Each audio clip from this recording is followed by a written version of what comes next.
వారి ఆస్తులన్నిటిని కూడా డైనమిక్ హబ్గా మార్చే ఒక ఆలోచన చేయాలని ముందుకెళ్లటం జరిగింది అధ్యక్ష.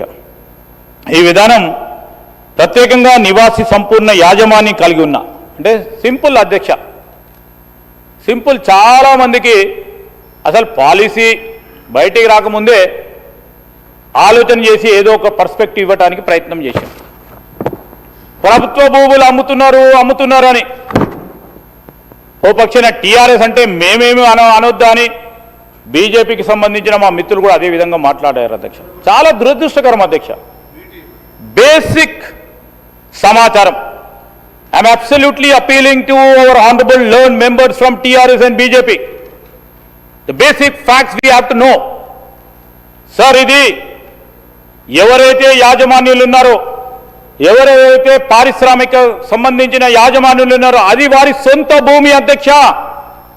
ప్రభుత్వం వారికి ఆనాడు 50-60 సంవత్సరాల క్రితం సేల్ కన్సిడరేషన్ మీద పూర్తి స్థాయిలో వారి హక్కుకు కలిగించే విధంగా వారి పట్టా భూములకు సంబంధించిన అంశం విషయంలో ఒక వెసులుబాటు, ఒక ఫీని పెట్టి వారికి వెసులుబాటు కల్పించి వారికి ఆర్థికంగా పరిపుష్టకంగా ముందుకు తీసుకెళ్లే ప్రయత్న భాగంలో వారికి రేపు రాబోయే కాలంలో ప్రపంచంలో జరుగుతూ ఉన్న మార్పుల వల్ల ఈరోజు టెక్నాలజికల్ యుగం ముందుకు నడుస్తున్న తరుణంలో వారికి అవకాశం ఇస్తామంటే మీరేం చెప్తా ఉన్నారు అధ్యక్ష? ప్రభుత్వం భూమిని అడ్డగోలుగా ఇష్టారాజ్యంగా 50%, 30% SRO రేటుకి ఇచ్చిందని చెప్తా ఉన్న తరుణం అధ్యక్ష. ఇది ప్రభుత్వ భూములు కావు. ప్రభుత్వం ఒక పర్పస్ ద్వారా వారికి అమ్మిన తర్వాత రెవెన్యూ చట్టం ప్రకారం చాలా వారికి కూడా తెలుసు, కానీ ప్రజలను తప్పుదారి పట్టించేందుకు, ప్రక్కదారి పట్టించేందుకు చేస్తూ ఉన్న ప్రయత్నం అధ్యక్ష. సార్, ఎవరైనా మనం భూమి కొన్నప్పుడు భూమికి సంబంధించి హక్కులు ఎవరు కలుగుతాయి అధ్యక్ష? కొనుక్కున్నవాడికి కలుగుతాయి. ఆ హక్కులు కలిగిన భూమికి సంబంధించి ఒక ఫీజుని ఏర్పాటు చేసి వెసులుబాటు కల్పించి వారిని ఇంకా ఎంపవర్ చేయాలనే ప్రధానమైన ఉద్దేశం. వారు ఏం చెప్తున్నారు అధ్యక్ష?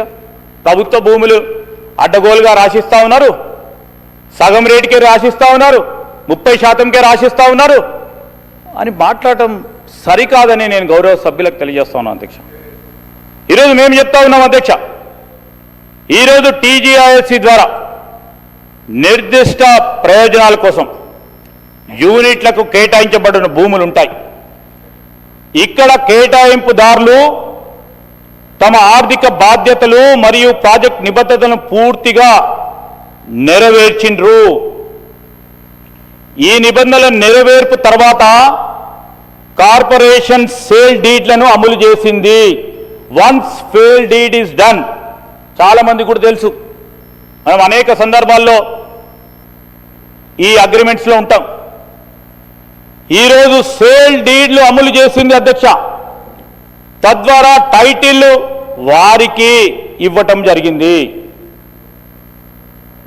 తాత్కాలికంగా షరతులతో కూడిన ఈ కేటాయింపుదారుల నుండి భూమి యొక్క సంపూర్ణ హక్కులు ఆ యాజమాన్యులకు కలుగుతాయి.